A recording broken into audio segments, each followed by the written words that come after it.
These are men who, for all intents and purposes, are on top of the world when it comes to like being a man's man, right? They are professional hockey players. Not only are they professional hockey players, they are star hockey players. They are, they're rookies of the year. They are MVP winners. And, so much of it, the pressures and everything kind of, get built onto them.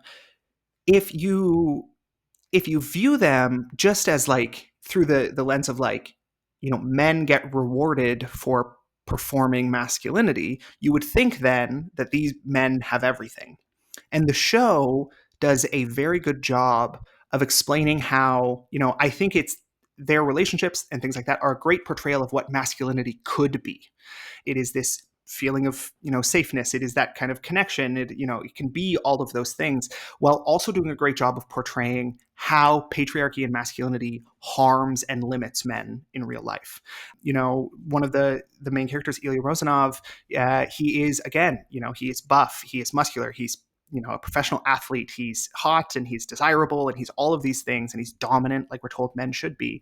And every interaction we have of him with his father is him scared, right? His father is this, very high kind of like ranking Russian official who, no matter what success he achieves, it is never good enough, no matter what, right? It kind of is a great portrayal of the ways in which patriarchal masculinity and the kind of the man box notion sets us up for failure. It's never enough. You have to constantly keep striving for more, because the second you stop striving for more, that's when you start to fall short of the expectations that the culture has for you.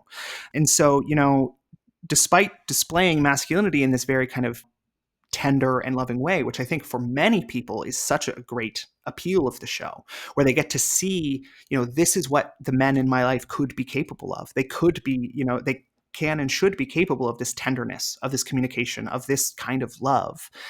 Very often they aren't. And the reasons why are those kinds of, social limits that are put on them